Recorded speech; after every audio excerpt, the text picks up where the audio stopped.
நம்மளோட தமிழ்நாட்டுல யார் முதலமைச்சரா பதவி ஏற்றாலும், இவங்களோட ஆட்சி வந்து காமராஜர் அவங்களோட ஆட்சி மாரி இருக்குமா? அப்படின்னு சொல்லி நெறைய பேரு கேள்வி எழுப்புவாங்க. அப்படி காமராஜர் வந்து என்ன செஞ்சாரு? அவரோட ஆட்சி காலத்துல வந்து என்னென்ன எல்லாம் நடந்தது? அப்படிங்கிறத இந்த வீடியோல ஒரு சின்ன சின்ன நிகழ்வுகளா நம்ம பார்க்க போறோம். ஹாய்! எல்லாருக்கும் வணக்கம். நான் உங்கள் பிரகாஷ். காமராஜர் வந்து சிஎம் ஆனதுக்கு அப்புறம் அவரை வந்து ஒரு நபர் வந்து சந்திக்கிறாரு. அவர் யாருன்னா, சுதந்திர போராட்டத்தப்ப காமராஜர் வந்து சிறையில் அடைக்கப்பட்ட போது காமராஜர் கூட சிறையில இருந்தவர் தான் அவரு. அவரோட பையனுக்கு வந்து கல்யாணம் அப்படின்னு காமராஜர் அவங்கள வந்து அழைக்கிறதுக்கு இன்விடேஷன் வந்து கொண்டு போறாங்க. அந்த கல்யாண நாளை பார்த்துட்டு இந்த தேதியில வந்து என்னால வர முடியாது அப்படின்னு சொல்லி காமராஜர் சொல்லியிருந்தாங்க. அந்த நபர் வந்து வருத்தத்தோட கிளம்பிடுறாரு. அந்த தேதியை காமராஜர் வந்து நல்லா ஞாபகம் வச்சுக்கிட்டு அந்த தேதிக்கு கரெக்டா கல்யாணத்தை அட்டன் பண்ணி மணமக்களை வாழ்த்திருந்தாங்க. அப்பதான் அந்த நபர் கேட்கிறாங்க, அன்னைக்கு நான் கேட்கும்போது வர முடியாதுன்னு சொன்னீங்க அப்படின்னு சொல்லும்போது, ஐயா ஏற்கனவே நீங்க வந்து கஷ்டத்துல இருக்கீங்க. நான் வந்து கல்யாணத்துக்கு வாரேன்னு சொல்லிட்டா சிஎம்ஏ நம்மளோட பையன் கல்யாணத்துக்கு வாராருன்னு சொல்லி அதிகமா வட்டிக்கு கடன் வாங்கி கல்யாணத்தை பெருசா நடத்துவீங்க. ஏற்கனவே வறுமையில இருக்கீங்க, நீங்க மேலும் மேலும் வறுமையாயிருவீங்க அப்படின்னு சொல்லிட்டு தான் நான் இப்படி சொல்லிட்டேன் அப்படின்னு சொல்லி காமராஜர் சொல்லியிருக்காரு. இன்னொருத்தரோட வறுமையை புரிஞ்சுக்கக்கூடிய அந்த மனசு யாருக்கு தான் வரும்? காமராஜர்கிட்ட அவரோட அமைச்சர் வந்து ஒருத்தர் சொல்றாரு, ஐயா நாம என்னதான் மக்களுக்கு அதிகமா நன்மை செஞ்சிருந்தாலும் நாம என்னென்ன திட்டங்கள்லாம் கொண்டு வந்தோமோ அது எல்லாத்தையும் ஒரு விளம்பர படமா எடுத்து நாம வந்து மக்களுக்கு வந்து போட்டு காட்டலாம். அப்படி போட்டு காட்டினா நாம அடுத்தடுத்து நம்மளை வந்து ஆட்சியில வந்து அமர வைப்பாங்க அப்படின்னு சொல்லி அந்த அமைச்சர் வந்து காமராஜர்கிட்ட சொல்றாரு. அப்ப காமராஜர் சொல்றாரு, சரி அந்த விளம்பரம் தயாரிக்கிறதுக்கு வந்து எவ்வளவு செலவாகும் அப்படின்னு சொல்லி காமராஜர் கேட்கிறாரு. அப்ப அந்த அமைச்சர் சொல்றாரு, ஒரு 3 லட்சம் வந்து செலவாகும் அப்படின்னு சொல்லும்போது, அந்த காசை வச்சு நான் ஒரு 3 பள்ளிக்கூடம் கட்டிடுவேன் அப்படின்னு சொல்லி காமராஜர் சொன்னாரு. ஒரு நாள் அவர் கார்ல போய்கிட்டு இருக்கும்போது 2 பையங்க வந்து ஆடு மேய்ச்சிக்கிட்டு இருந்தாங்க. அப்போ அவங்கள கூப்பிட்டு ஸ்கூலுக்கு போகலையா அப்படின்னு கேட்கும்போது, எங்களோட ஊர்ல வந்து ஸ்கூல் இல்ல அப்படின்னு சொல்லி சொல்றாங்க. காமராஜர் சொல்றாரு, அப்போ உங்க ஊர்ல வந்து ஸ்கூல் நான் கட்டி கொடுத்தா நீ இப்ப ஸ்கூலுக்கு போவியா அப்படின்னு கேட்கும்போது, போவேன். அப்போ மதிய சாப்பாடு யாரு குடுப்பா அப்படின்னு சொல்லி அந்த பையன் கேட்கிறான். நாங்க ஆடு மேய்ச்சா ஓனர் வந்து எங்களுக்கு சாப்பாடு குடுப்பாரு. ஆடு குட்டி போட்டா எங்களுக்கு ஒரு குட்டி குடுப்பாரு. ஸ்கூலுக்கு போனா இது எல்லாமே எங்களுக்கு கிடைக்காது அப்படின்னு சொல்லி அந்த பையன் சொல்றான். அப்ப காமராஜர் சொல்றாரு, நான் பள்ளியும் திறந்து உங்களுக்கு சாப்பாடும் நான் போடுறேன் அப்படின்னு சொல்லிட்டு கிளம்பிடுறாரு. அடுத்து காமராஜர் சிஎம் ஆனவுடனே ஒரு 6000 பள்ளிகளை வந்து திறந்து வச்சாரு. பள்ளிகளை திறந்தது மட்டும் இல்லாம மதிய உணவு திட்டமும் ஏற்படுத்தி குழந்தைகளுக்கு வந்து சாப்பாடும் போட்டாங்க. குழந்தைகளுக்கு வந்து சீருடைகளும் வழங்கினாங்க. பள்ளிகள் கட்டுறதுக்கு வந்து அதிக செலவாகுது, அதுக்கு காசு அதிகமா வேணும் அப்படிங்கிறதுனால அதிகமா பள்ளி சீரமைப்பு மாநாடுகள் வந்து அதிகமா நடத்தினாங்க. ஒரு பொதுக்கூட்டத்துல காமராஜரும் பெரியாரும் ஒரே மேடையில இருக்கிறாங்க. அப்ப காமராஜரை பத்தி பெரியார் சொல்றாரு, நம்மளை இதுவரை ஆண்ட ஆங்கிலேயர்களா இருக்கட்டும், மூவேந்தர்களா இருக்கட்டும், மராத்தியர்கள் நாயக்க மன்னர்களா இருக்கட்டும், இவங்களோட ஆட்சியில இருந்த கல்வி வளர்ச்சியை விட காமராஜர் அவங்களோட ஆட்சியில வந்து கல்வி வளர்ச்சி வந்து அதிகமா இருக்கு.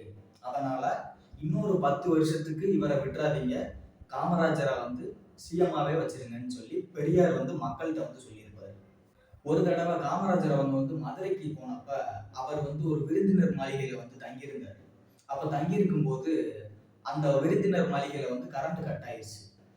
சரி அந்த கரண்ட் கட் ஆனதை வந்து சரி செய்யறதுக்கு வந்து அதிக நேரம் எடுக்கும் அப்படிங்கிறதுனால தன்னோட கட்டில வந்து கீழே இருந்த மரத்தடியில போட்டு படுத்து தூங்கிட்டாரு. அவர் நைட் எந்திரிச்சு பார்க்கும்போது அவருக்கு பக்கத்துல இருந்த காவலாளி வந்து முழிச்சு இருந்து அவரை வந்து பாதுகாத்துக்கிட்டு இருந்தாரு. அப்ப காமராஜர் சொல்லியிருக்காரு, எப்ப அங்க வா, நீ போய் தூங்கு, என்னை யாரும் தூக்கிட்டுலாம் போயிட மாட்டாங்க அப்படின்னு சொல்லி அவரை வந்து தூங்க சொல்லியிருக்காரு. காமராஜர் அவங்களோட தொண்டர்கள் வந்து காமராஜர் அவங்கள வந்து ஒரு சமயத்துல வந்து திட்டினாங்க. ஏன் அப்படின்னா, காமராஜர் அவங்க வந்து சிஎம் ஆனதுக்கு அப்புறம் அவங்கள வந்து பார்க்க வரக்கூடிய தொண்டர்கள் வந்து நிறைய சால்வைகளும் மாலைகளும் வந்து நிறைய கொண்டு வந்து அவர் வந்து போட வந்தாங்க.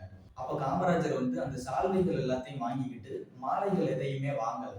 அதனால தொண்டர்கள் எல்லாருமே அவர் மேல வந்து அதிகமா கோவப்பட்டாங்க. ஏன் சால்வை வாங்கிட்டு வந்தா தான் வாங்குவாரா, மாலை வாங்கிட்டு வந்தா வாங்க மாட்டாரா அப்படின்னு சொல்லி அவர் மேல வந்து பல விமர்சனங்கள் வந்துச்சு. அதுக்கு வந்து காமராஜர் சொன்னாரு, நான் சால்வையை ஏன் வாங்குறேன் அப்படின்னா, அந்த சால்வைகள் வந்து பல குழந்தைகளுக்கு வந்து நான் கொடுத்துருவேன். ஆனா அந்த மாலைகளால வந்து எந்த பயனுமே இல்ல. நான் இன்னைக்கு அதை வாங்க மறுத்துட்டா அடுத்த தடவை வரும்போது அவன் அந்த மாலையை வந்து வாங்காம வந்துருவாங்க.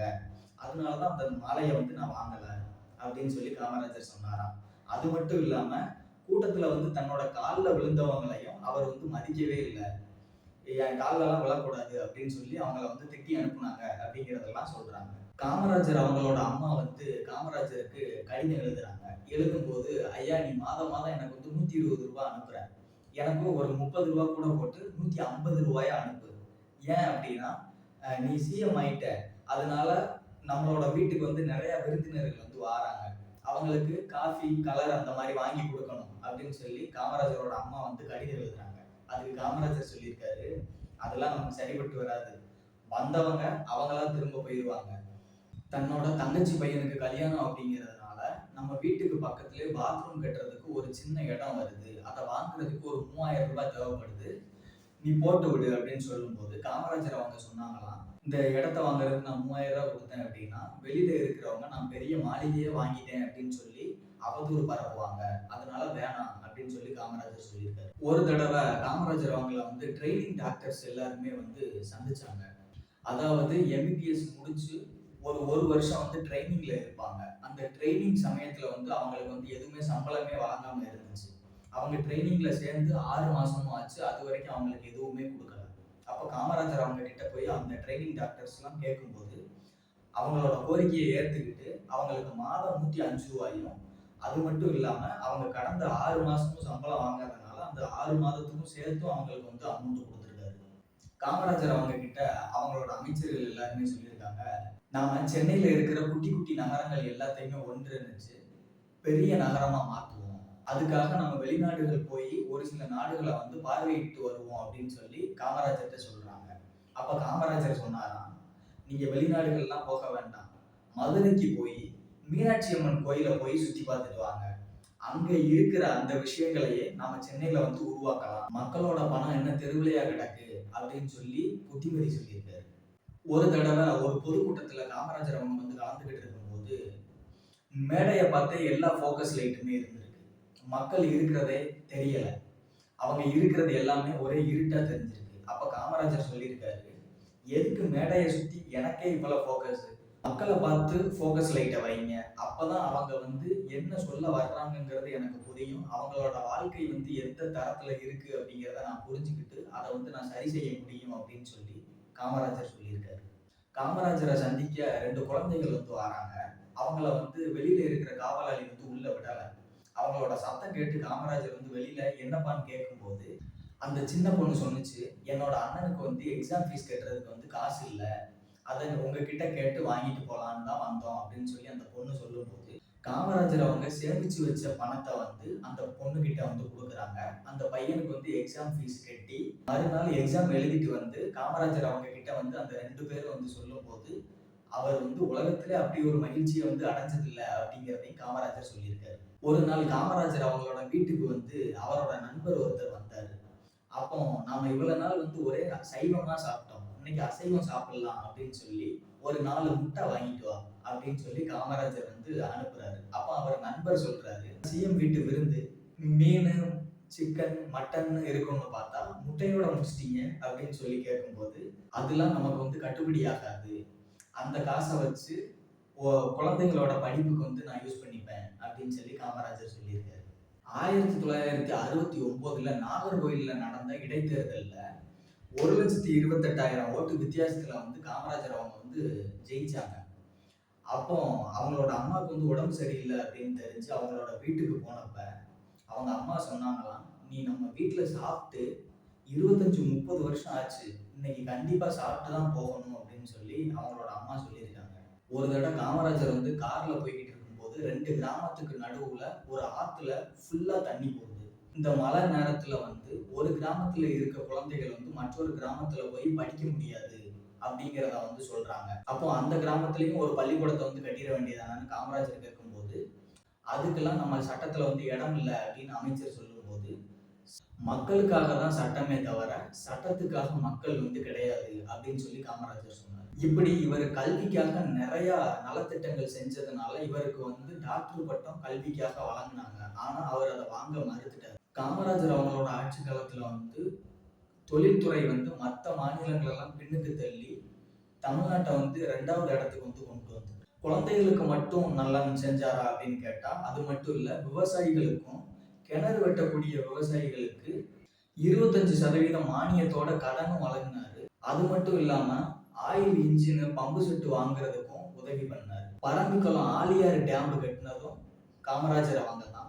கன்னியாகுமரியில இருக்கிற தொட்டிப்பாலம் கட்டினது காமராஜர் அவங்க தான். அது மட்டும் இல்லாம அணுமின் நிலையம், அனல் மின் நிலையம் அப்படின்னு சொல்லி நிறைய திட்டங்கள் கொண்டு வந்தாரு காமராஜர் அவர்கள். நம்ம தமிழ்நாட்டுல இருக்கக்கூடிய நிறைய ஏரிகள், குளங்களை தூர்வாரி மக்களுக்கு தண்ணீர் அதிகமா போய் கொண்டு சேர்த்து விவசாயிகளுக்கு பல நன்மைகள் செஞ்சாரு காமராஜர் அவர்கள். நம்மளோட நாட்டோட பிஎம்ஆ இருந்த லால் பகதூர் சாஸ்திரியா இருக்கட்டும், இந்திரா காந்தியா இருக்கட்டும், இவங்க எல்லாம் பிரதமரா அமர்றதுக்கு காமராஜர் அவங்க ஒரு முக்கிய காரணமா இருந்தாங்க.